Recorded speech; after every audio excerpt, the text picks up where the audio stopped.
always scary. So the mics are on. Maybe your first I did picture, it. so that everybody knows what we are talking about tonight. Daniel, you have painted over 100 female leaders, and you called your groundbreaking project Lipstick Leaders. And I think your focus on women is even more exceptional, as you grew up in Israel in a very male-dominated environment, and you worked in the Israeli army, of course, together with men. So, what experience in your life triggered your focus on women? So I'm always stunned that it's groundbreaking, because for me it was very, very normal to do. It is groundbreaking. So my job in the Israeli military was I was coaching and supervising leadership teams, and in the first half of my service, I did it in a very masculine, very rough base. So a lot of cursing and a lot of certain kind of humiliations in order to teach, and part of the instruction part. And in the middle of my service, for a couple of reasons, I needed to change base. And suddenly I was basically in a women's base, so I was one on 50 to 100 women, give or take, on the courses that we had.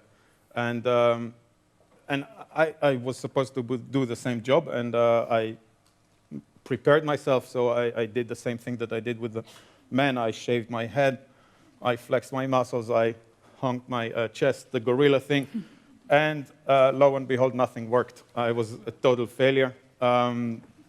Basically, I tried to, there was nothing going on. They gave you the finger, right? Yeah, they gave me the finger, they just didn't appear, they cried, this thing, like really, like, and I really realized very quick that I need to change what I do, and I need to change it drastically if I wanted to do the job, and I really love the job. And so this was a part of transformation, and basically what I started to do is listen. And I know that for you it might sound a little bit funny, but really for Israeli Mediterranean masculine men to start listening is really, really is a breakthrough. It's something different. And so yes, so and that's why for me it's really, I'm still always, yes. So after the project that we mentioned, so the refugees in Syria and gays and blah, blah, blah, was really pulling me down. You wanted to see something else. And I wanted to see glory and strength and leadership. And so for me, it was very, very automatically to go to this point in my life where I was working with women and women in leadership. So after having painted 100 leaders, female leaders, and you've been talking to them while painting them, what actually did you experience about female leadership? What insights did you get? So I think it's very, very important to differentiate between women leaders and feminine leadership. Help us with that. Yes, it's not every woman is feminine, and not every woman leader has a feminine leadership style. The same thing with men. So you have men who are great leaders, who have a feminine leadership style, and vice versa. That's the way I see it. And so, to your question, maybe more precise, so through the interviews or the process of painting, I used to ask a couple of questions just to give a body to the whole project. And one of them was, was about success. Tell me a personal success story that you did. And so I did it for the first around 50 interviews that I did, or meetings that I did. And it was really, really interesting because I always got the wrong answer.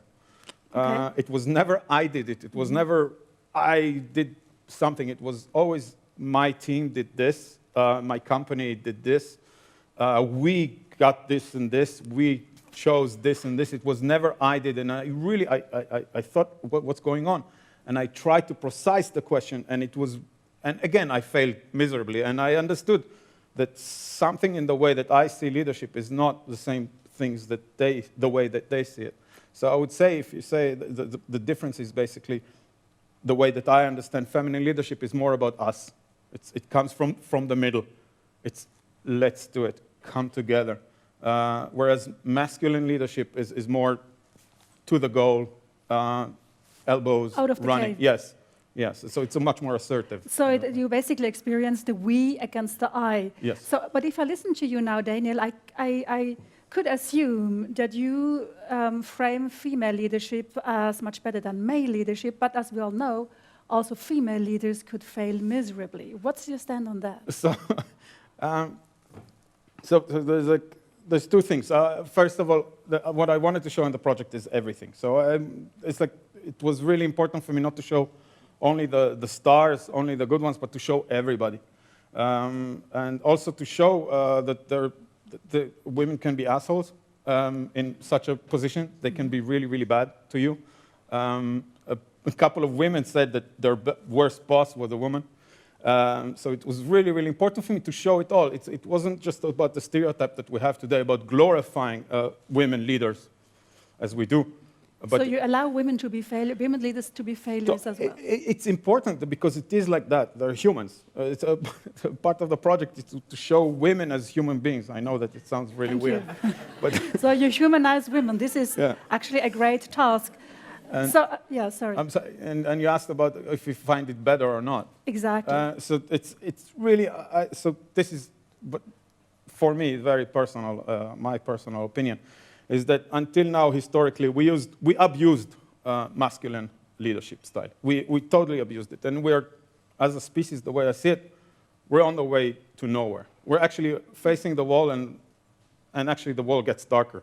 So we don't know what to do with that. So it's a dead-end street, basically. And I think that in order to really face the challenges that we have to take the feminine approach much stronger, and it has to become known, because then we can use, through the feminine structure that I understand of leadership, is using or giving a space for the 100% of the potential to grow. A space to grow in, and yes. Yeah, and so for this, I assume, as I think you say, you need the we. But let's get back to, which I think is great, by the way. So let's get back to the issue of humanizing women, which I'm very grateful for that you're tackling that. So if you look at looking at your paintings, the question you were asked the most about your art is, why don't your women smile? They look all very stern and serious. Why don't they smile nicely? So this was very irritating. So this is a question that always came for many, many times, and in the beginning I didn't know really what to answer. So I would answer, why should they smile? There's many facts to that question. Why should they smile? But just the obvious one. You've been fighting for equal pay for the last 200 years. We are still not there yet. So just for that fact. So nobody should smile. Smiling. Yeah, yes. Why should you smile? Doing the same % for less money. And then leadership is no fun, of course. And then comes the fact that, and this was for me, that's why the idea was to create this wall. Where is it? There we go. The wall. So in the past, when we talked about leadership, we had this vision of men. Usually, there were 100% men, strong, focused. With responsibility. You had those halls of fame, or the walls of fame, right? Yes, the halls of fame. And then I wanted to do the same thing with women. So there will be a change of perception that this is also possible, that seriousness is very, very important. And when we talk about leadership, so it's really, I think that in the last years, leadership has been something very funny that everybody can study, and it's a course that you can take in the Migo Club about leadership. And leadership is something much more, for me, much more important and serious than that. Leadership is taking responsibility for a vision. Most of those women are responsible for between 10 people, 10 lives, and million lives. They don't need to smile for that. They don't need to smile to deliver the goods. I don't care. They don't need to smile for you, for me, for anybody. If they deliver the good and they're strong, what else do I need? So I'm getting emotional here, but it's really like that. That's fine. I'm getting you back to concentrate on the issue, which I think is interesting, because you said we are basically scared of non-smiling people. Yes. Why? So non-smiling women. Non-smiling women. So part of the thoughts that came up is really that the first person actually that we are related to is our mother. And when our mother doesn't smile, our alarm wrong. bells go on. It could be nothing. I remember in the first months of my relationship with my future wife, when she didn't smile, I was like, oh, I did something wrong. And then suddenly I realized she has a really, really important job, and she maybe just not smiling at the moment. And so this thing about women not smiling is I think, is much more enrooted in us. Very archetypical. It's very, very architect, and it's enrooted in our reflection to feminine, to women in general. So, talking about feminism, feminism has become quite a derogatory term nowadays, and lots of young women and men as well, they hate being associated with feminism. They say, I'm not a feminist. So what happened, Daniel? What do you think? What's your take on that? So the thing is that feminism in its core, the way that I understand it, historically, came always to shake the system. It came to, and it attacked a very, very specific power, the controlling power, financial power, the power to be, basically. And this was all through the years. And if it's the voting right, if it's the right for equal pay, all those stuff, they're really from that source. And it was very quickly stempeled as something bad because it shook the system.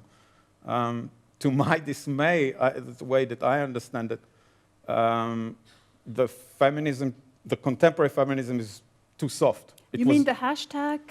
The post-me, let's call it the post-me hashtag, post-me-too, sorry, a hashtag, which is very, very important. Yeah. So it's not to take it away, but it's not attacking, for the way I see it, it's not attacking the power again. It's not attacking the power enough. The power already took it over. So we incorporated this system, and we're trying to be a part of it. But I believe that there's space for much more shaking up and much more, yes. I don't know. So maybe feminism has to get out of the women's corner, as I like to say, to be a societal issue. Supporting women, dealing with so-called feminist issues as you do, Daniel, aren't you scared to death that the boys are going to laugh at you? Because I know that there are lots of men, they don't dare to side with women because they are afraid that the guys will frown at. So I totally disagree with you in that case because Please disagree. Come on. I mean, for example, this project was supported by a very strong men network that I have, physically, mentally, financially, connection-wise network. It was really the first push was for my men network. The okay came from the women, but and I think that for me, the way I understand it, and I think that every man or woman or leader understands that if you take a stand for somebody that is not you, then something happened, then you take a stand for yourself. And then you create a space that things can happen, things you evolve. Yes. So when I take a stand for women, I take a stand for me. It's very important for me to say, I'm a feminist for me, not for you. I think that it's important. I think that you don't need me. I think that women don't need men to do things. I think it's not important, but I think that for us as a species, this is necessary.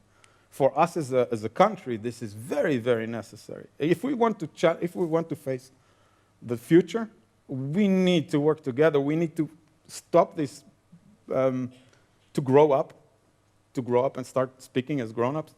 And this will need a lot of power and a lot of force, but this is, yes, and I believe that, sorry, yes. No, it's okay. I just see the time is running down.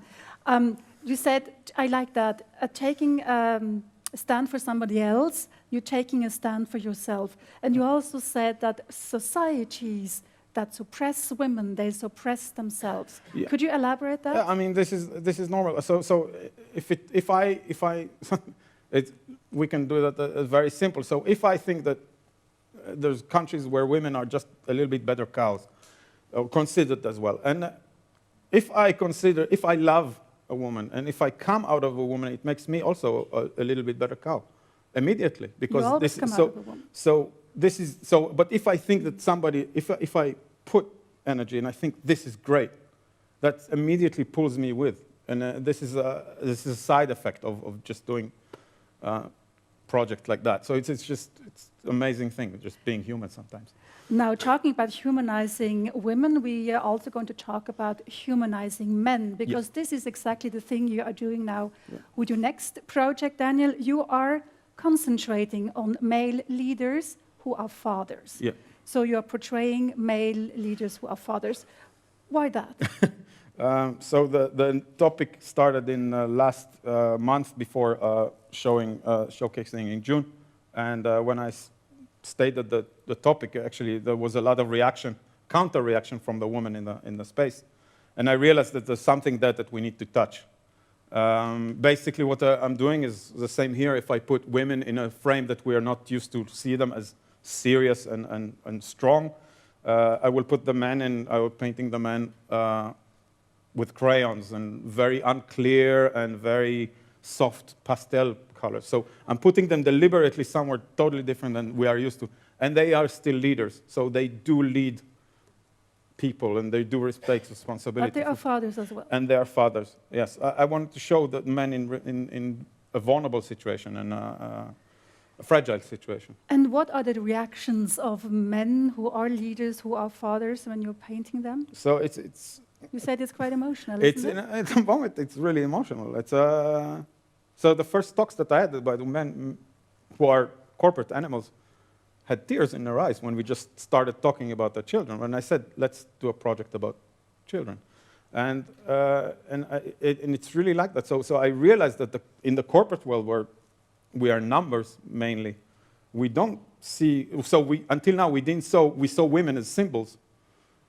Men were symbols as well. So there's always, if we empower women to be free and so the same thing will happen to men. And this is all of us together. And yes, now I'm mixing it up, but it's really like that. It's when we allow a leader to be also human and emotional and vulnerable. And the father. And a father. So the vulnerability comes with being a parent. Then we create the wholesomeness of a human being, and then we can start talk as grown-ups. Without the ideas and cliches, we can talk about what is and not about the ideas that we have. So yes. It's great. Thank you. I really think you make a difference with your projects and your visions, and it's great to have a deeply believing feminist, as I say about herself, here on stage. Thank you. Thank you. Thank you.